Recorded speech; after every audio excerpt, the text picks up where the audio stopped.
السلام علیکم ورحمۃ اللہ وبرکاتہ۔ بسم اللہ الرحمن الرحیم۔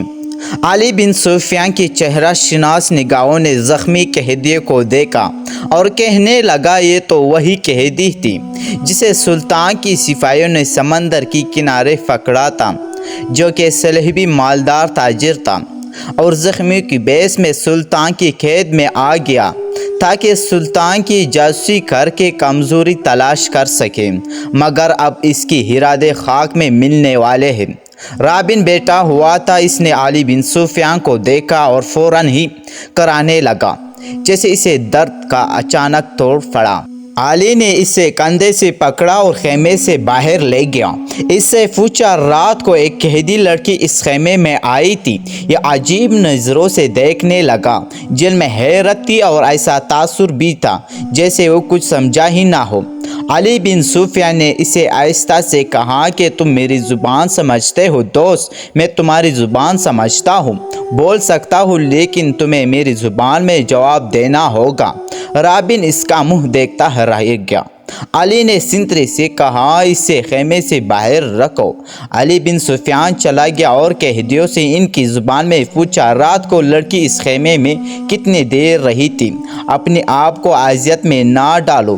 سب چپ رہے، مگر ایک اور دھمکی سے اس زخمی نے بتا دیا کہ لڑکی خیمے میں آئی تھی اور رابن کی پاس بیٹی یا لیٹی رہی تھی۔ یہ زخمی سمندر سے چلتی جہاز سے گرا تھا، آپ کا بھی اور فانی کا بھی کان دیکھا تھا، اور وہ اتنا زخمی نہیں تھا جتنا خوفزدہ تھا۔ وہ کسی اور مصیبت میں پڑنے کے لیے تیار نہیں تھا۔ اس نے بتایا کہ اسے یہ معلوم نہیں کہ رابن اور لڑکی کے درمیان کیا باتیں ہوئی اور لڑکی کون تھی، اسے یہ بھی معلوم نہیں تھا۔ رابن کا عہدہ کیا ہے وہ اس کی صرف نام سے واقف تھا۔ اس نے یہ بھی بتا دیا کہ رابن یہاں آنے تک بالکل تندرست تھا۔ یہاں آ کر وہ اس طرح کہنے لگا جسے اسے اچانک کسی بیماری کا دورہ پڑ گیا ہو۔ علی بن سفیان ایک محافظ کی رہنمائی میں ان 5 آدمیوں کو دیکھنے چلا گیا جن کو تاجروں کی رن میں بٹھا کر رکھا تھا۔ علی کو انہوں نے پہلے ہی اطلاع دی کہ ان کی پاس 2 اونٹ تھے، مگر آج ہی یہی اشارہ کافی تھا۔ وہ اس سوال کا کوئی تسلی بخش جواب نہ دے سکے کہ دوسرا اونٹ کہاں ہے۔ دوسرے اونٹ کی پاؤں کی نشان مل گئے۔ علی بن سفیان ہی نے کہا، تمہارا جرم معمولی چوری چکاری کا نہیں، تم پوری سلطنت اور اس کی تمام تر آبادی کے لیے خطرہ ہو، اس لیے میں تم پر ذرا بر کے رحم نہیں کروں گا۔ کیا تم تاجر ہو یا صاحب؟ انہوں نے سر ہلا کر کہا، ہم تاجر ہیں جناب، ہم بے گناہ ہیں۔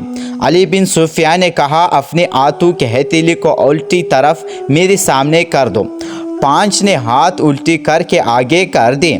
ارے سب نے بائیں ہاتھ کی انگوٹھی اور شہادت کی انگلی درمیانی جگہ کو دیکھا اور ایک آدمی کو بازو سے پکڑ کر گھسیٹ لیا۔ اسے کہا، کمان اور تیر کہاں ہے؟ اس آدمی نے معصوم بننے کی بہت کوشش کی۔ حافظ کو اپنے پاس بلا کر اس کی بائیں ہاتھ کی الٹی طرف اسے دکھائی گئی۔ اس کے انگوٹھی کی الٹی طرف اس جگہ جہاں انگوٹھی تیلی کے ساتھ ملتا ہے، یعنی جہاں جوڑ ہوتا ہے، وہاں ایک نشان تھا۔ ایسا نشان اس آدمی کے انگوٹھی کی جوڑ پر بھی تھا۔ علی نے اس متعلق بتایا، یہ سلطان صلاح الدین ایوبی رحمۃ اللہ علیہ کا بہترین تیر انداز ہے، اور یہ نشان اس کا ثبوت ہے کہ یہ تیر انداز ہے۔ اس کی انگوٹھی کی الٹی طرف یہ مدھم سا نشان تھا، جیسے وہاں بار بار کوئی چیز رگڑی جاتی ہو۔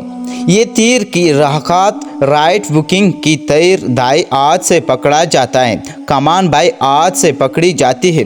تیر کا اگلا حصہ بائیں ہاتھ کے انگوٹھے پر ہوتا ہے، اور جب تیر کمان سے نکلتا ہے انگوٹھی پر رگڑ کر جاتا ہے۔ ایسا نشان ہر ایک تیر انداز کے ہاتھ میں ہوتا ہے۔ علی بن سفیان نے کہا، ان 5 تیر انداز وہ کمان اور تیر کہاں ہے؟ 5 آدمی چپ رہے۔ علی نے 5 میں سے ایک کو پکڑ کر محافظوں سے کہا، اس کو درخت کے ساتھ باندھ دو۔ اسے کھجور کی درخت کے ساتھ کھڑا کر کے باندھ دیا گیا۔ علی نے اپنے تیر انداز کی کان میں کچھ کہا۔ تیر انداز نے کندھے سے کمان اتار کر اس میں تیر رکھا اور درخت سے بندھے ہوئے آدمی کو نشانی لے کر تیر چھوڑ دیا۔ تیر اس آدمی کی دائیں آنکھ میں اتر گیا۔ وہ تڑپنے لگا۔ علی نے باقی 4 سے کہا کہ تم میں سے کتنے ہیں جو صلیب کی خاطر اس طرح تڑپ تڑپ کر جان دینے کو تیار ہے؟ اس کی طرف دیکھو۔ انہوں نے دیکھا وہ آدمی چیخ رہا ہے، اس کی آنکھ سے خون بری طرح بہہ رہا تھا۔ میں تم سے وعدہ کرتا ہوں، علی بن سفیان نے کہا کہ باعزت طریقے سے تم سب کو میں سمندر پار بھیجوں گا۔ دوسرے اونٹ پر کون گیا اور کہاں گیا؟ تمہارا اپنا ایک کمانڈر ہمارا ایک اونٹ سے ہم سے چھین کر لے گیا، ایک آدمی نے کہا، اور ایک لڑکی بھی علی بن سفیان نے کہا۔ تھوڑی دیر بعد علی بن سفیان کی پن میں ان سے اعتراف کروا لیا کہ وہ کون ہے اور کہاں ہے، مگر انہوں نے جھوٹ بولا کہ لڑکی رات کو یہاں سے بھاگ گئی تھی، اور اس نے بتایا کہ سلطان صلاح الدین ایوبی رحمۃ اللہ علیہ نے رات اسے اپنے خیمے میں رکھا تھا۔ کسی نے شراب پی کر رکھی تھی اور لڑکی کو بھی پلائی تھی، اور لڑکی گھبراہٹ اور خوف کے عالم میں آئی تھی۔ اس کی تعاقب میں فخر مصری نام کا ایک کمانڈر آیا، اور اس نے جب لڑکی کی باتیں سنی تو اسے ہمارے اونٹ پر بٹھا کر زبردستی لے گیا۔ علی بن سفیان کا وہ الزام سنائے جو لڑکی نے سلطان صلاح الدین ایوبی رحمۃ اللہ علیہ پر لگائے تھے۔ علی نے مسکرا کر کہا، تم 5 تربیت یا عسکری اور تیر انداز اور ایک آدمی تم سے لڑکی بھی لے گیا، اور اونٹ بھی اس نے امید کی نشانی زمین میں دبائی ہوئی ہے، کمان اور تیر بھی نکلوا لیے۔ ان 4 کو خیمے میں بھجوا دیا گیا۔ 5واں آدمی تڑپ تڑپ کر مر چکا تھا۔ اونٹ کی فاؤ کی نشان صاف نظر آ رہے تھے۔ علی بن سفیان نے نہایت سراج سے 10 سوار بلائے اور انہیں اپنے کمان میں لے کر اس طرف روانہ ہو گیا جدھر اونٹ گیا تھا، مگر اونٹ کی روانگی اور اس کی تعاقب میں علی بن سفیان کی روانگی میں 14-15 گھنٹوں کا فرق تھا۔ اونٹ تیز تھا اور اسے آرام کی بھی زیادہ ضرورت نہیں تھی۔ اونٹ پانی اور خوراک کی بغیر 6-7 دن تک تازہ رہ سکتا تھا۔ اس کے مقابلے میں گھوڑوں کو راستے میں کئی بار آرام، پانی اور خوراک کی ضرورت ہوتی تھی۔ اونٹ نے 14-15 گھنٹوں کا فرق پورا نہ ہونے دیا۔ فخر مصری نے تعاقب کی پیش نظر قیام بہت کم کیا تھا۔ علی بن سفیان کو راستے میں صرف ایک چیز ملی، یہ ایک تیلا تھا۔ اس نے رک کر تیلا اٹھایا، کھول کر دیکھا، اس میں کھانے پینے کی چیزیں تھیں۔ اس تیلی میں ایک اور تیلا تھا، اس میں وہی چیزیں تھیں۔ علی بن سفیان کی سونگنے کی تیز اس نے حصہ بتا دیا کہ اس میں تو شاید ملی ہوئی ہے۔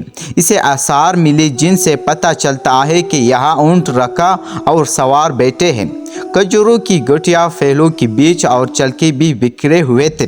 اس نے اسے شک میں ڈال دی۔ اس کی ذہن میں یہ شک نہ آیا کہ فخر مصری کو وہ حشیش کی نسخے میں لڑکی اپنے محافظ کی طور پر ساتھ لے جا رہی ہے۔ اس نے تیر اپنے پاس رکھا مگر تیلی کی تلاشی اور قیام نہیں وقت ضائع کر دیا تاکہ فخر مصری اور منزل پر نہ بھی پہنچتے اور راستے میں پکڑے بھی جاتے تو کوئی فرق نہ پڑتا۔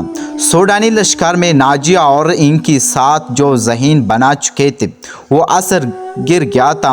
فاطمہ خلافت کی وہ فوجی سربراہ جو برہنام جرنیل اور دراصل حق بنے ہوئے تھے، سلطان صلاح الدین ایوبی رحمۃ اللہ علیہ کو ایک ناکام امیر ثابت کرنا چاہتے تھے۔ مسلمان حکمران حرم میں ان لڑکیوں کے حاصل ہو گئے تھے۔ حکومت کا کاروبار خود ساختہ افسر چلا رہے تھے۔ یہ ہجرت کر رہے تھے۔ وہ نہیں چاہتے تھے کہ سلطان صلاح الدین ایوبی رحمۃ اللہ علیہ جیسا کوئی مذہب پسند اور حکمران اور سلطانوں کو حرم کی جنت سے باہر لا کر حقائق کی دنیا میں لے آئے۔ پھر یہ لوگ جان چکے تھے کہ اگر یہ شخص اقتدار میں آ گیا تو اسلامی سلطنت کو مذہب اور اخلاقیات کی پابندیوں میں جگڑ کر لے گا۔ وہ دور خراج سلطان صلاح الدین ایوبی کو چاروں شانے چت گرا سکتا تھا۔ انہوں نے درفردہ صلیبیوں سے تعاون کیا اور ان کی جاسوسوں اور تنقیب کاروں کے لیے زمین ہموار کی اور اس کی راستے میں چٹانیں کھڑی کی۔ اگر نور الدین زنگی رحمۃ اللہ علیہ نہ ہوتا تو آج نہ سلطان صلاح الدین ایوبی رحمۃ اللہ علیہ کا تاریخ میں نام نہ ہوتا۔ آج نقشے پر اتنے زیادہ اسلامی ممالک نظر آتے ہیں۔ دونوں دن زنگی رحمۃ اللہ علیہ نے ذرا سے اشارے پر بھی سلطان صلاح الدین ایوبی رحمۃ اللہ علیہ کو مدد بھیجی تھی۔ سلطان نور الدین زنگی سردی نے اطلاع ملتی ہی خشکی پر سلی ہوئی کے ایک کیمپ پر حملہ کر کے ان کی اس لشکر کو مفلوج کر دیا جو مصر پر حملہ کرنے کے لیے جا رہے تھے۔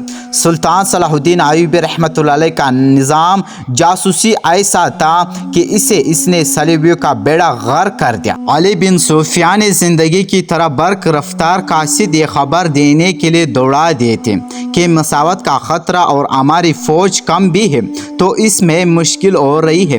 قاصد پہنچ گئے تھے اور سلطان محمود غزنی کی طرف کوچ کا حکم دے دیا۔ بعض کی تعداد اب 1000 کی نظر میں 35,000 سوار بھیجے تھے۔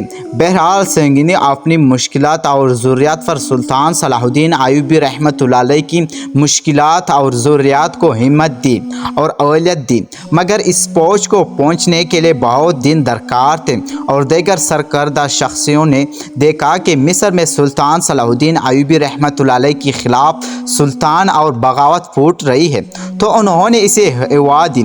پھر درفردہ سوڈانیوں کو اکسایا گیا اور اپنے خفیہ قاصد کے ذریعہ یہ بھی معلوم کر لیا گیا کہ سوڈانیوں کی سالاروں کو مروا کر خفیہ طریقے سے دفن کر دیا گیا ہے۔ سوڈانی لشکر کی کم رتبے والے کمانڈران سالار بن گئے اور سلطان صلاح الدین ایوبی رحمۃ اللہ علیہ اس قلیل فوج پر حملہ کرنے کی منصوبے بنانے لگے جو مصر میں ابھی تک مقیم تھے۔ وہ سلطان صلاح الدین ایوبی رحمۃ اللہ علیہ کی عادی فوج اور سلطان کی درے اور حکومت سے غیر حاضر سے فائدہ اٹھانا چاہتے تھے۔ منصوبہ ایسا تھا، علی بن سفیان ظاہرہ پہنچ گیا، وہ جن کی طاقتوں میں گیا تھا ان کا اس سے آگے کوئی سراغ نہیں مل رہا تھا۔